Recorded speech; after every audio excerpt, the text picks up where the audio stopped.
প্রথমেই জানাই সকলকে একান্ত আপন হাউস ইউটিউব চ্যানেলের পক্ষ থেকে অসংখ্য ধন্যবাদ। চলে আসছি নতুন আর একটা শিক্ষণীয় ভিডিও নিয়ে। চলুন কথা না বাড়িয়ে ভিডিওটা শুরু করা যাক। ফার্স্ট প্রশ্ন, ফুটবল বিশ্বকাপে ট্রফিটির নামকে কি বলা হয়? উত্তরটি হলো জুলস রিমন্ড কাপ বলা হয়ে থাকে। নেক্সট প্রশ্ন, সত্যাবতী চরিত্রের স্রষ্টা কে ছিলেন? উত্তরটি হলো শরদিন্দু বন্দ্যোপাধ্যায় ছিলেন সত্যাবতী চরিত্রের স্রষ্টা। নেক্সট প্রশ্ন, 70 বছর কোন বিখ্যাত ব্যক্তির আত্মজীবনীকে বলা হয়? উত্তরটি হলো বিপিনচন্দ্র পালকে বলা হয়। নেক্সট প্রশ্ন, দামাস্কাস কোন দেশের রাজধানীকে বলা হয়? উত্তরটি হলো সিরিয়া দেশের রাজধানীর নাম হলো দামাস্কা। নেক্সট প্রশ্ন, ভারতের আইনস্টাইন কাকে বলা হয়? উত্তরটি হলো নাগার্জুনকে ভারতের আইনস্টাইন বলা হয়।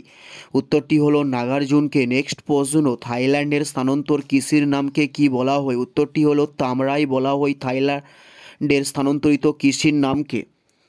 নেক্সট প্রশ্ন, ভারতের মশালার গবেষণা কোথায় অবস্থিত? উত্তরটি হলো কালিকটে ভারতের মশালার গবেষণাটি অবস্থিত। নেক্সট প্রশ্ন, কোন নদীকে আন্তর্জাতিক নদী বলা হয়? উত্তরটি হলো দানিউব নদীকে আন্তর্জাতিক নদী বলা হয়।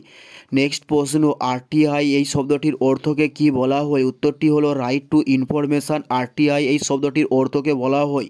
নেক্সট প্রশ্ন, ব্রিস্টল শহরটি কোন নদীর তীরে অবস্থিত হয়েছে? উত্তরটি হলো অ্যাভন নদীর তীরে ব্রিস্টল শহরটি অবস্থিত হয়েছে।